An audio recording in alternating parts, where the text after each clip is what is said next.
لبنت پر راضی ہے تیسی قیمتی موتی رب نے ہماری جماعت میں پیدا فرمائے.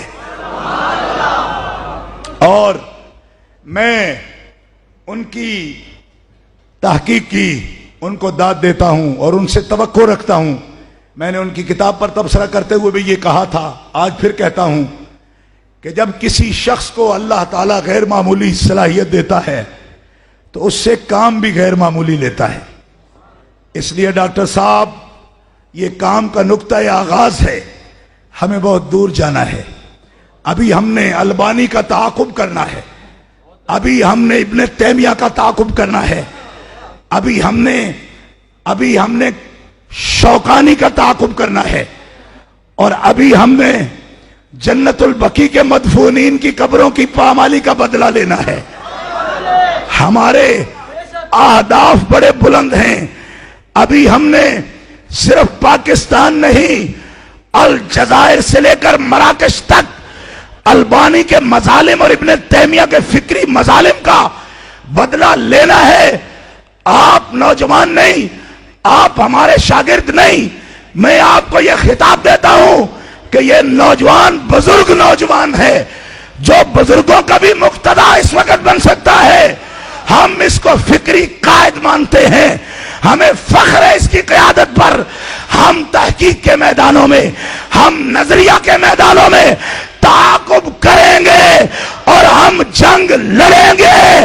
البانی کے زہریلے اور مسموم نظریات کا پوری دنیا میں ہم تعاقب کریں گے, اور علی حجویری کے مزار اقدس کی قسم, ہم اس وقت تک یہ علماء کا جلالی قافلہ چین نہیں لے گا جب تک ہم گستاخان رسول کے فتنہ کو بے خوف سے اکھاڑ کر پھینک نہیں دیتے.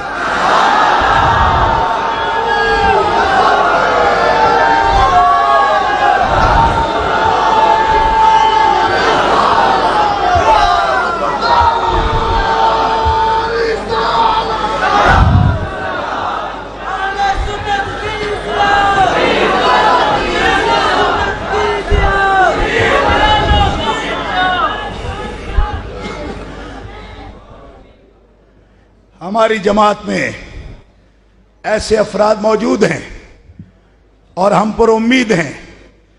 ابھی بھی الحمدللہ ہمارے پنجابی میں کہنے وہی جلاں چکانے ہوندے رہندے. ابھی میرے حافظ الحدیث کے اس گلشن میں بہت سے مہکتے پھول ہیں, اور یہ انہوں میں ایک بڑا گلے سرسبد ہیں. ہمیں ان پر فخر ہے.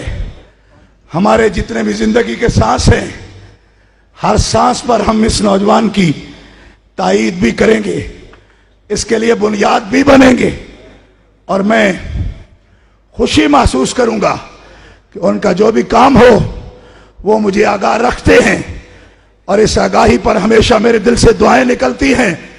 الحمدللہ کہ اہل سنت کا مستقبل روشن ہے, اور اس نوجوان کی ہر سانس میں اللہ نے اہل سنت کے لیے بہت سی برکات رکھی ہیں. اور علماء کا یہ فخر ہے, صلحاء کا فخر ہے, علماء عرب و عجم کا فخر ہے. اور میری دعا ہے کہ اللہ ان کے اوقات میں بہت برکتیں فرمائے, اللہ انہیں نظر بد سے محفوظ رکھے, اور اللہ ان کی دراز زندگی فرمائے, اور ان کے ذہن کو ایسے ہی زرخیز رکھے, اور ایسے ہی مہکتے پھول یہ تحقیقات کے لیے پیش کرتے رہیں. اور آخر میں اپنی طرف سے مفتی اعظم ہند رحمۃ اللہ تعالی علیہ کی عادت کریمہ کے مطابق حضرت محدث اعظم رحمۃ اللہ علیہ نے, مولانا محمد سردار احمد رحمۃ اللہ علیہ نے منظور نعمانی کو چت کیا, تو مفتی اعظم ہند رحمۃ اللہ علیہ نے ان کے لیے بہت سے انعامات فرمائے. میں کبھی بھی اس قابل نہیں ہوں, میں اصل میں بکی شریف کا بھی گدی نشین نہیں ہوں. اکثر لوگ یہ سمجھتے ہیں کہ یہی بکی شریف ہے. بکی شریف میں نہیں ہوں, میں بکی شریف کی خاک کا ایک معمولی ذرہ ہوں. وہاں بڑے بڑے مشائخ ہیں, حضرت کے جانشین میرے بڑے بھائی ہیں, لیکن میں ایک اپنا جو تڑپ رکھتا ہوں نظریہ اعلیٰ حضرت کے ساتھ اور امام اعظم ابو حنیفہ کے ساتھ, ایک ادنا سا تحفہ, اس لیے کہ کوئی نئی کتاب آئے گی, کوئی نئے دلائل آئیں گے اور کوئی نیا باب کھلے گا سرکار کی عظمتوں کا، اور نئے ولولے کے ساتھ، نئے جذبے کے ساتھ۔ اس وقت دو بزرگوں کی طرف سے، ایک میں اپنے ابا جان حضرت حافظ الحدیث رحمت اللہ علیہ کی طرف سے 1,00,000 روپیہ حضرت کے لیے بطور تحفہ پیش کرتا ہوں، اور 1,00,000 روپیہ میں حضرت داتا گنج بخش کے اس آستانے کا خادم سید ہونے کے ناطے، یہاں کئی تقریبات میں میں نے یہاں آخری دعا بھی کرنے کا مجھے شرف حاصل ہوا اس عرس شریف میں، اور آپ کو یہ معلوم ہوگا کہ میرا یہاں 15 دن آنا صرف داتا صاحب کے عرس کے لیے اور حضور میاں صاحب کے عرس کے لیے میں آیا ہوں۔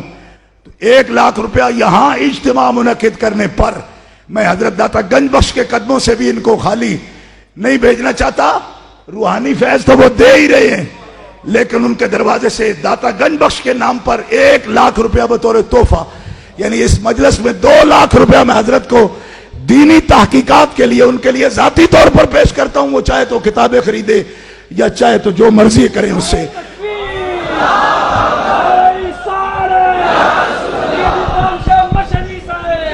نعرہ تکبیر، نعرہ رسالت، نعرہ رسالت، نعرہ رسالت، علماء اہل سنت، علماء اہل سنت۔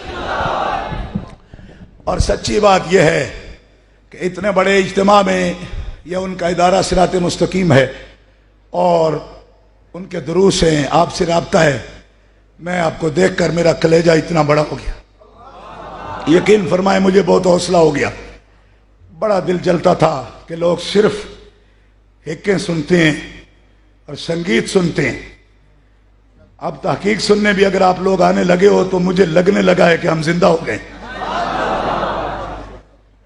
آپ پر بھی بڑی خوشی ہے مجھے، ایک فقیر غریب سید ہوں میں آپ پر بھی خوش ہوں، اور پھر میں ہاتھ جوڑ کر ان کا شکریہ علماء اہل سنت کا ادا کرتا ہوں کہ آج اتنے چھوٹے چھوٹے طبقے ہمارے بن گئے ہیں کہ وحدت کی کوئی صورت نظر ہی نہیں آتی۔ میں ان کی عظمت کو جتنا بھی سلام پیش کروں کم ہے کہ ان لوگوں کے دلوں میں بڑی جگہ ہے، اور اگر آپ اسی طرح کشادگی کا مظاہرہ فرماتے رہے تو وہ دن دور نہیں، ایک ایک بھابی جٹ کے مارا گی اسی رب سچے دی سو مینوں اینج جوڑ مار کے نہ مارے تے آکھے سید دا پتر ہی نہیں سی۔ وآخر دعوانا نعرہ تکبیر، نعرہ رسالت، نعرہ رسالت۔